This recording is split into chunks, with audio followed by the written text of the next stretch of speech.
ఈరోజు విశాఖపట్నం ప్రెస్ క్లబ్కు రావడానికి కారణం ముఖ్యంగా 3-4 అంశాలు మీ ముందు ప్రస్తావించేదానికి రావడం జరుగుతోంది.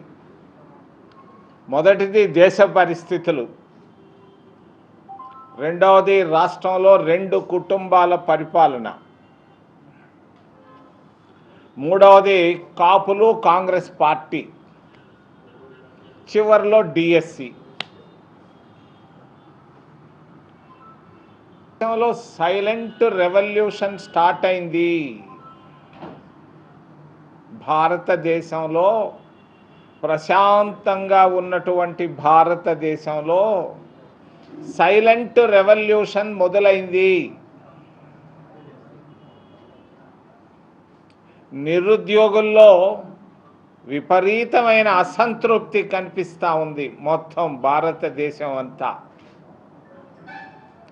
నిరుపేదల్లో తీవ్రమైనటువంటి అసంతృప్తి కనిపిస్తూ ఉంది భారతదేశం మొత్తం మీద, ఆంధ్రప్రదేశ్ రాష్ట్రంలో కూడా. విద్యార్థుల్లో అసంతృప్తి, ఆవేదన చాలా స్పష్టంగా కనిపిస్తూ ఉన్నాయి. ఇదే ఈ మధ్య ఢిల్లీలో జరిగినటువంటి పరిణామాలు.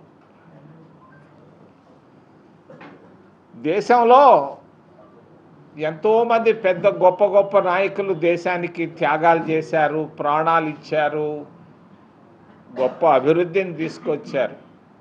మహాత్మా గాంధీ గారి నాయకులు దేశానికి స్వతంత్రానికి కష్టపడి తీసుకొచ్చారు. జవహర్లాల్ నెహ్రూ లాంటి ప్రధానమంత్రులు, ఇందిరాగాంధీ లాంటి ప్రధానమంత్రులు, మన్మోహన్ సింగ్ లాంటి ప్రధానమంత్రులు దేశానికి ఎంతో అభివృద్ధికి పాటుపడ్డారు. కానీ ఈరోజు ఉన్నటువంటి పరిస్థితి చాలా భిన్నంగా కనిపిస్తూ ఉంది. అంబేద్కర్ గారు రాసినటువంటి భారత రాజ్యాంగమే సమస్యల్లో పడిపోతూ ఉంది.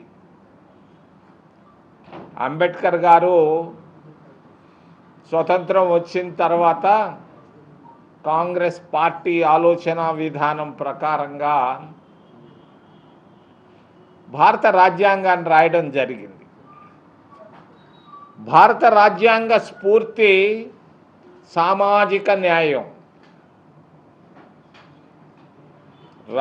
మరొకటి ఆర్థిక న్యాయం, మూడవది రాజకీయ న్యాయం. ఈరోజు భారతదేశంలో సామాజిక అన్యాయం జరుగుతూ ఉంది. ఆర్థిక అసమానతలు బాగా పెరిగిపోతున్నాయి. రాజకీయంగా దోచుకునేవాడు దోచుకుంటూ పోతున్నాడు. దేశానికి కానీ రాష్ట్రానికి కానీ ఉపయోగపడే పరిస్థితులు లేవు. ఆ రోజు కష్టపడి కాన్స్టిట్యూంట్ అసెంబ్లీలో అంబేద్కర్ గారు, నెహ్రూలు అందరూ కలిసి గొప్ప రాజ్యాంగాన్ని తీసుకొచ్చారు భారతదేశంలో. ఇటువంటి రాజ్యాంగం అమెరికా లాంటి దేశంలో లేదు, చైనా లాంటి కమ్యూనిస్ట్ దేశంలో లేదు, రష్యాలో లేదు, బ్రిటన్లో లేదు, జర్మనీలో లేదు, జపాన్లో ఏ దేశంలో లేనటువంటి రాజ్యాంగాన్ని భారతదేశంలో డాక్టర్ బిఆర్ అంబేద్కర్ గారి నాయకత్వంలో కాంగ్రెస్ స్ఫూర్తితో తీసుకురావడం జరిగింది. ఈరోజు భారత రాజ్యాంగాన్ని పూర్తిగా మార్చేదానికి ఇద్దరు కుట్రబంతున్నారు. చదువు సంధ్య లేనటువంటి వాళ్ళిద్దరూ నరేంద్ర మోడీ, అమిత్ షాలు. వీళ్ళకి భారత రాజ్యాంగం అంటే అసలు తెలియదు మోడీ గారికి. ఆయన చదవరి కాదు, చదువుకున్నది 4 తరగతులు. ఎప్పుడు ఆయన భారత రాజ్యాంగాన్ని చదవలేడు. ఆయన ప్రక్కనే ఇంకొక వ్యక్తి అమిత్ షా, అతనికి రాజ్యాంగం అంటే ఏమీ తెలీదు. ఈరోజు ఢిల్లీలో జరుగుతున్నటువంటి పరిణామాలు కాదు, విష పరిణామాలు. ఎంపీలను కొనుక్కుంటున్నారు రాజ్యాంగ సవరణ చేసేదానికి. ఇది ఆ ప్రజాస్వామ్య దేశం, గొప్ప ప్రజాస్వామ్య దేశం. ప్రపంచాల్లో అన్ని దేశాల నాయకులందరూ పొగుడుతున్నారు భారతదేశాన్ని, భారత రాజ్యాంగాన్ని. అటువంటి రాజ్యాంగ స్ఫూర్తికి తూట్లు పొడిసే విధంగా బెంగాల్లో ఎంపీలను కొన్నారు 50 కోట్లు పెట్టి.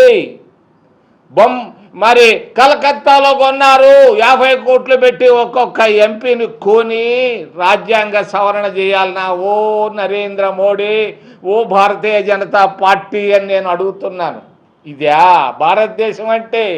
త్యాగాలతో పుట్టినటువంటి దేశం, గొప్ప సంస్కృతి ఉన్నటువంటి భారతదేశంలో ఎంపీలను కొనుగోలు చేసి భారత రాజ్యాంగ సవరణ చేయడం మరి మరి చాలా గర్హనీయం. నేను ఖండిస్తున్నాను భారతీయ జనతా పార్టీని, ప్రధానమంత్రిని. ఆయన వైఖరి సరిగ్గా లేదు. రాజ్యాంగాన్ని చదవలేని వాడు ఎందుకయ్యా భారతదేశానికి ప్రధానమంత్రి? నేను అడుగుతున్నా. భారతదేశంలో ఈరోజు విపరీతమైన అసంతృప్తి ఉంది, సామాజిక అన్యాయం జరుగుతూ ఉంది, ఆర్థిక అన్యాయాలు జరుగుతున్నాయి. ఇది కార్పొరేట్ల దేశంగా మారిపోతూ ఉందే కానీ ప్రజలు భారతదేశం, ఆంధ్రప్రదేశ్ రాష్ట్రానికి అంకిత భావంతో జరగటం లేదు. మరి రెండో విషయం, 2 కుటుంబాలు 19 సంవత్సరాలు రేపో మాపో పూర్తి అయిపోతున్నాడు మా మిత్రుడు చంద్రబాబు నాయుడు గారు ముఖ్యమంత్రిగా. 11 సంవత్సరాలు పూర్తి చేసింది వైఎస్ రాజశేఖర్ రెడ్డి గారి కుటుంబం.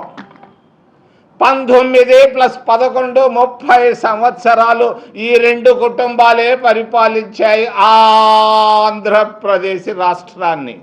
ఈ 2 కుటుంబాలు రాయలసీమలో నుంచి వచ్చాయి. 70 సంవత్సరాల ఆంధ్రప్రదేశ్లో మరి ఏమి సాధించాయి 2 కుటుంబాలు?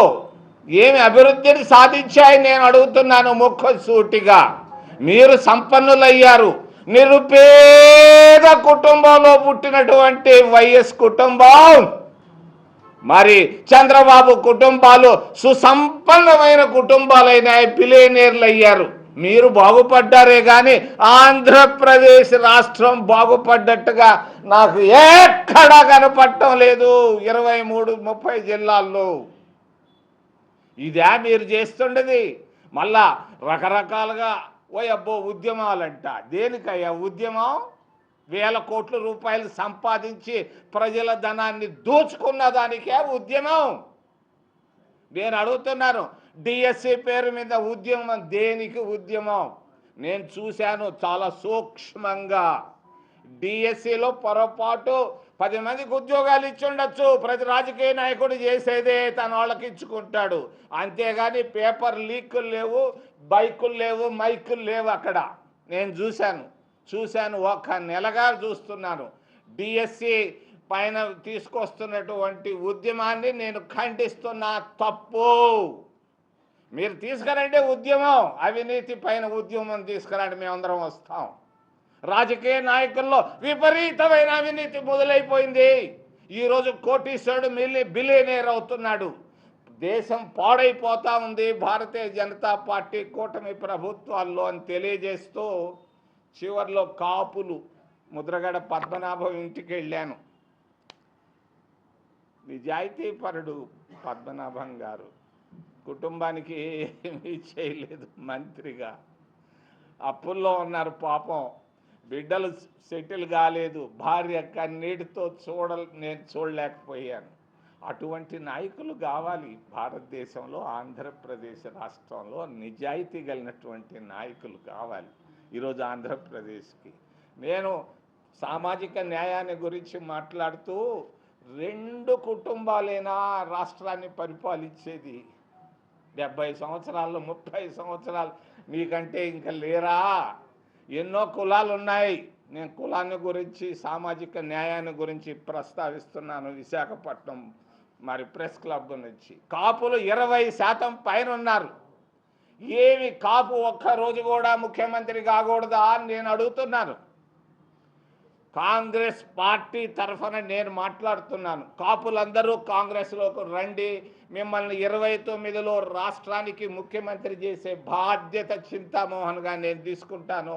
మరి నిజాయితీ కలిగినటువంటి కాపు నాయకుడిని రాష్ట్రానికి ముఖ్యమంత్రిని చేసి రాష్ట్రానికి అభివృద్ధిని తీసుకొస్తామని తెలియజేస్తూ ఏదైనా ప్రశ్నలు ఉంటే అడగమని మిమ్మల్ని చేతులెత్తి ప్రార్థిస్తున్నా.